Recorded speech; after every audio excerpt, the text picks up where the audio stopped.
Good morning प्यारे बच्चों। जैसे कि हमने हिंदी व्याकरण के प्रथम पाठ भाषा और व्याकरण का भाषा एवं उसके भेद पहले भाग में पढ़ चुके हैं, तो आज हम इसका अगला बिंदु बोली इसको पढ़ेंगे। बोली क्या है, बोली किसे कहते हैं, तो इसको हम जानेंगे। अपने मन के विचारों के आदान प्रदान करने के लिए परस्पर की गई बातचीत को ही बोली कहते हैं। बोली और भाषा में अंतर होता है। भाषा में लिखित साहित्य उपलब्ध होता है, किंतु बोली में लिखित साहित्य उपलब्ध नहीं होता है। संक्षेप में भाषा का बिगड़ा हुआ स्वरूप, अपभ्रंश रूप ही बोली कहलाता है। बोली उपभाषा के नाम से भी जानी जाती है। कुछ बोलियां हैं राजस्थानी, ब्रज, अवधी आदि। तो आइए हम इसको समझेंगे। बोली क्या है? अपने जिस प्रकार भाषा के द्वारा हम अपने विचारों का आदान प्रदान करते हैं, ठीक उसी प्रकार बोली के द्वारा भी हम अपने भाषा का विचारों का आदान प्रदान करते हैं। और विचारों का आदान प्रदान सामान्य बातचीत के लिए, जब हम सामान्य बातचीत के लिए अपने विचारों एवं भावों का आदान प्रदान करते हैं, वह बोली कहलाती है। अब एक प्रश्न है, मतलब बोली और भाषा दोनों का काम एक ही है, तो इनको हम किसको बोली कहेंगे, किसको भाषा कहेंगे? तो बोली और भाषा में अंतर होता है। क्या बोला? बोली और भाषा में अंतर होता है। भाषा में लिखित, अब क्या अंतर होता है? भाषा में लिखित साहित्य उपलब्ध होता है। अब जो भाषा होती है वह लिखित साहित्य के साथ, उसके हम ये बुक पढ़ रहे हैं कौन सी भाषा में है? हिंदी भाषा में। तो हिंदी भाषा में ना जाने ऐसी हजारों पुस्तकें हैं। तो ऐसी पुस्तकें हैं जिनका हम क्या करते हैं, जिनको हम पढ़ते हैं। और बोली में, अब जैसे उदाहरण के लिए आप गढ़वाली हम बोलते हैं, तो गढ़वाली में हमारे पास कोई पुस्तक नहीं है। यह केवल हमारे बातचीत की, हम घरों में, गाँव में, इधर आपसी बोलचाल के लिए इसका प्रयोग करते हैं। तो यह क्या है? बोली है। किंतु बोली में लिखित साहित्य उपलब्ध नहीं होता, और बोली में लिखित साहित्य उपलब्ध नहीं होता है। संक्षेप में अगर हम कहें तो भाषा का बिगड़ा हुआ अर्थात अपभ्रंश रूप, अपभ्रंश कहते हैं जो भ्रंश हो गया हो, थोड़ा बदल गया हो। अब ये हम गढ़वाली बोलते हैं तो वो भी किसका रूप है? एक हिंदी भाषा का ही रूप है। तो अपभ्रंश रूप ही बोली कहलाता है। और बोली को उपभाषा के नाम से भी जानते हैं। कुछ बोलियां हैं राजस्थानी, ब्रज, अवधी आदि।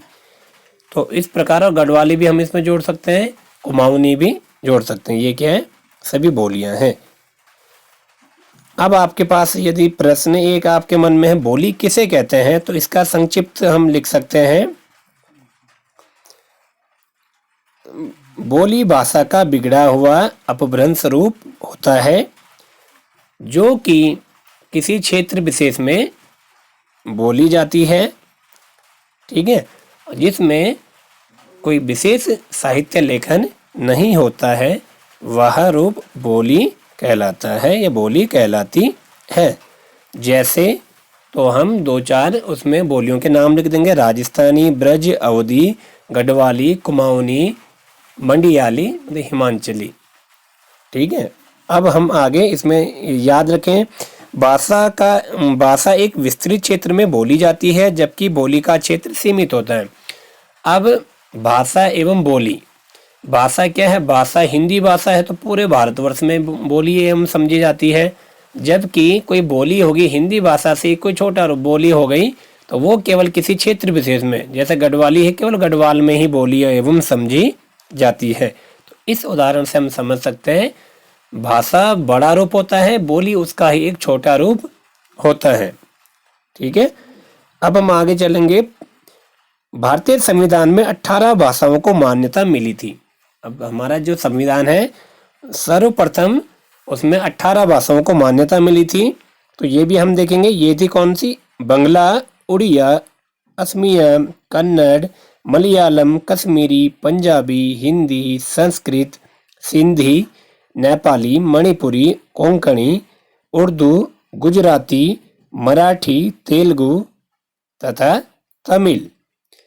ये पहले 18 भाषाएं थी और अब संविधान में 4 और भाषाओं को मान्यता मिल गई है और वर्तमान समय में ये अब 4 और भाषाएं मिल गई है। ये कौन कौन सी है? डोगरी, संथाली, बोडो और मैथिली। अब 18 और 4 ये भाषाएं जुड़ गई। अब इस प्रकार हमारे संविधान में 22 भाषाओं को मान्यता प्राप्त है। कितनी भाषाओं को? 22 भाषाएं हो गई, 22 लैंग्वेज। तो आप इसको समझ गए होंगे। भाषा क्या है? हमने पहले पढ़ा था, भाषा का ही अपभ्रंश या भाषा का ही बदला हुआ एक रूप जिसका प्रयोग किसी क्षेत्र विशेष में किया जाता है या क्षेत्र विशेष तक ही सीमित होता है, वह बोली कहलाती है। बोली व्याकरण युक्त नहीं होती एवं बोली में कोई लिखित साहित्य उपलब्ध नहीं होता और कुछ बोलियां इस प्रकार हम इनको जान सकते हैं। अगला लिपि। लिपि स्क्रिप्ट। लिपि, अब लिपि किसे कहेंगे? तो आपने कक्षा 4 में पढ़ा होगा, तो आइए हम इसको जानते हैं।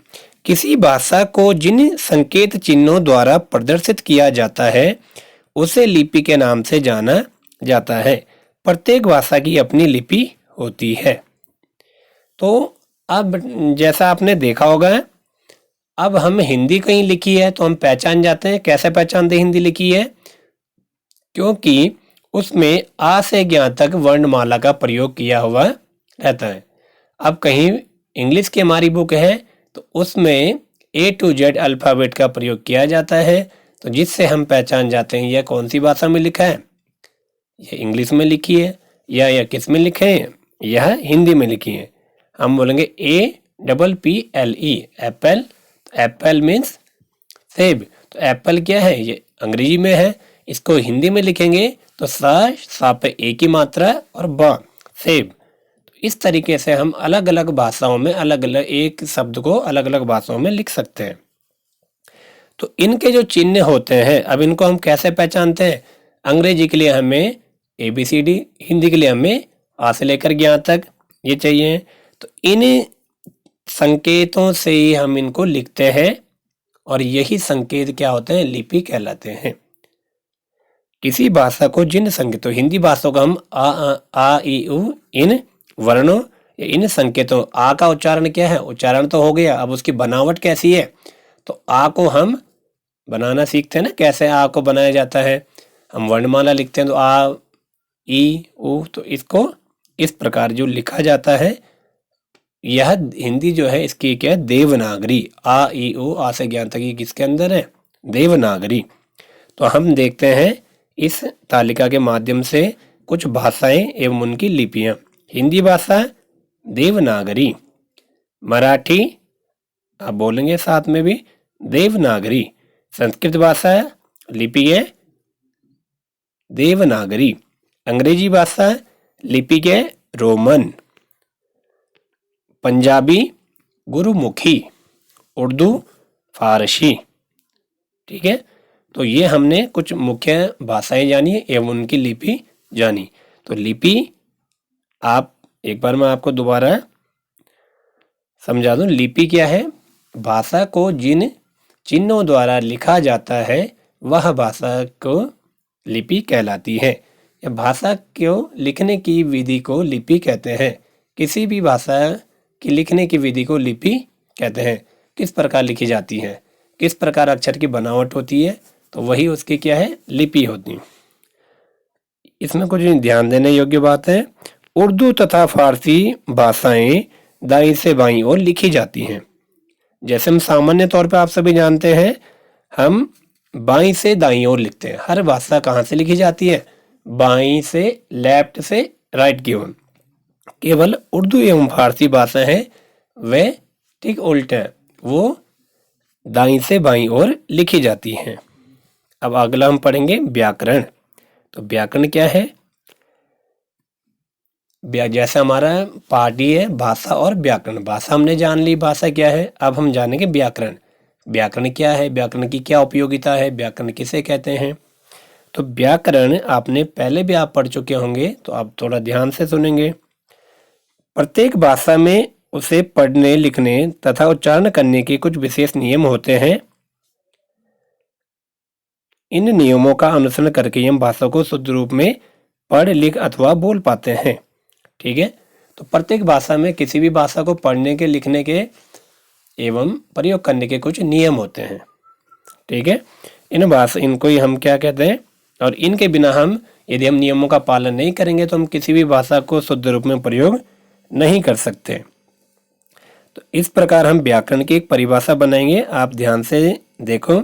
व्याकरण वह शास्त्र है, व्याकरण वह शास्त्र है जिसके द्वारा हम भाषा को शुद्ध रूप में लिखना, पढ़ना तथा बोलना सीखते हैं।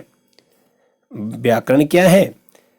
वह शास्त्र है, वह ग्रंथ है, ऐसे नियमों का एक समूह है जिसके द्वारा हम भाषा को शुद्ध रूप से लिखना, पढ़ना तथा बोलना सीखते हैं। क्या है व्याकरण? एक नियमों का समूह जिसके अंदर हम प्रयोग करते हैं। क्या क्या पढ़ते हैं हम? वचन भी पढ़ते हैं, लिंग भी पढ़ते हैं, कारक भी पढ़ते हैं। तो यही सब जो हम पढ़ते हैं, यही नियम क्या, इनके द्वारा ही क्या बनती है? व्याकरण बनते हैं। अब हमें किसी स्त्रीलिंग के लिए प्रयोग करते हैं तो सीता खाना खाती है। अगर हम खाता है कर देंगे, सीता खाना खाता है, तो यह गलत हो जाएगा, लोग हमारा मजाक उड़ाएंगे। इसलिए जब भी हम भाषा का प्रयोग करते हैं उसके लिए हमें व्याकरण का ज्ञान बहुत जरूरी है। तो हमने जाना व्याकरण क्या है।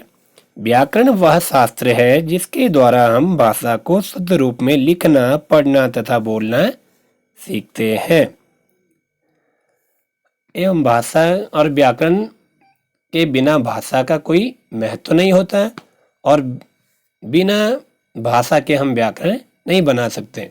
तो पहले भाषा होती है, पहले हम भाषा प्रयोग करते हैं, तब हम उसके साथ हम उसमें शुद्ध अशुद्ध देखते हैं, तब हम व्याकरण। पहले भाषा है फिर उसकी व्याकरण होती है। ठीक है। तो भाषा और व्याकरण सदैव एक साथ ही चलते रहते हैं, एक सिक्के के दो पहलू के रूप में इनका प्रयोग होता है। तो आइए हम प्रश्न अभ्यास इसके कुछ करेंगे। तो पहला है, उचित विकल्प पर सही का चिन्ह लगाइए। भाषा शब्द बना है तो भाषण से, भाष धातु से या बहस से? तो आपने पढ़ा था किससे है, कौन सी धातु से बना है? तो भाष धातु से। अगला है, प्राचीन काल में मानव अपने भावों, विचारों को लिखता था। तो अभी हमने देखा था, तो इस हमने जो वीडियो है, वीडियो में पूरा लेसन नहीं लिया है या थोड़ा कहीं पे छूट गया हो, तो इसलिए हम इसको ध्यान से देखेंगे। पत्तों पर लिखता था, छालों पर लिखता था या इन सब पर? तो पत्तों पे भी लिखता था और छालों पे भी, तो आप इनको ध्यान से देखो, इन सब पर। संस्कृत भाषा की लिपि है, अभी हमने पढ़ा था, कौन सी लिपि है? तो आप सही पे टिक करो, कौन सी है?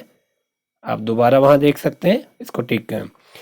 अगले हमारे प्रश्न हैं, निम्नलिखित प्रश्नों के मौखिक उत्तर दीजिए। तो ये मौखिक आप इन्हें पढ़ेंगे और इनके उत्तर भी देंगे। अब प्रश्न नंबर 3 है, नीचे दिए शब्दों की सहायता से रिक्त स्थान भरिए। अब इनको ध्यान से देखिए, शब्द दे रखे हैं, उनको आपने उचित स्थान पे भरना है। लिखना और पढ़ना भाषा का डैश रूप है। लिखना और पढ़ना कैसा रूप है? लिखित है या चित्रात्मक है या व्याकरण है या लिपि है? तो इसमें कैसा रूप है? ये भाषा के रूप पढ़े थे आपने, तो वो आप सही इसमें भरेंगे। मानव की प्रारंभिक लिखाई डैश थी। जब मानव ने सबसे पहले बोला प्रयोग करते थे, आपने जो हमारी पहली वीडियो थी उसमें पढ़ा था ना, तो कैसी थी? बोले चित्रों के द्वारा बताता था ना। तो आप इसमें इनमें से कौन सा शब्द आएगा वो आप यहाँ भरेंगे। भाषा को लिखने की विधि डैश कहलाती है। अभी हम कुछ देर पहले पढ़ भी रहे थे, तो इसको आप इनमें से देखो कौन सा आएगा, उसको भरें। भाषा को शुद्ध रूप में लिखने, पढ़ने और बोलने के लिए डैश का ज्ञान होना आवश्यक है। तो अभी हमने कुछ टाइम पहले ही विषय पढ़ा था, तो आप इसको फिल करेंगे। अब इसके प्रश्न नंबर 4, प्रश्नों के उत्तर लिखिए। भाषा किसे कहते हैं? तो ये आपने पहले कर चुके हैं, एवं भाषा के भेद भी आप कर चुके हैं। अब हमारा अगला प्रश्न होगा, बोली से आप क्या समझते हैं? इसका अर्थ है बोली किसे कहते हैं। तो आपने बोली समझा था, तो बोली को आप ध्यान से पढ़ेंगे, फिर आप बताएंगे बोली किसे। मैंने आपके वीडियो में भी इसको बताया है, तो आप इनको लिखेंगे बोली किसे, और साथ ही साथ एक एक उदाहरण भी जरूर लिखेंगे। अगला है लिपि किसे कहते हैं? तो लिपि भी हम अभी पढ़ चुके हैं, तो लिपि के साथ ही साथ आप कुछ भाषाएं एवं उनकी लिपि भी लिखेंगे। अगला है व्याकरण किसे कहते हैं? तो अभी हमने पढ़ा है, तो व्याकरण किसे कहते हैं, तो आप उसका उत्तर लिखेंगे व्याकरण किसे कहते हैं। साथ ही साथ आप एक बार एक उदाहरण भी लिखेंगे, एक व्याकरण जिसमें व्याकरण प्रयोग हुई है, एक शुद्ध एक अशुद्ध। जो अशुद्ध होगा वो बिना व्याकरण के ज्ञान के लिखेंगे। जब हम उसे शुद्ध करेंगे तो उसमें व्याकरण युक्त होगा, उसमें लिंग या कारक या वचन कुछ परिवर्तन होगा, तो हम उसका उदाहरण जरूर लिखेंगे। ठीक है, तो आशा है आपको यह इसमें कोई परेशानी नहीं होगी। यदि आपको किसी प्रकार की कोई इसमें समझने में कोई परेशानी है तो आप इसको पूछ सकते हैं।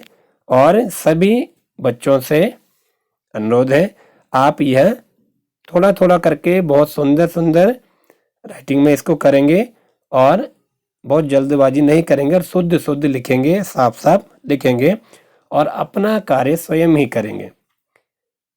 यदि आपको कोई किसी में कोई शंका होती है तो आप हमसे पूछ सकते हैं। धन्यवाद।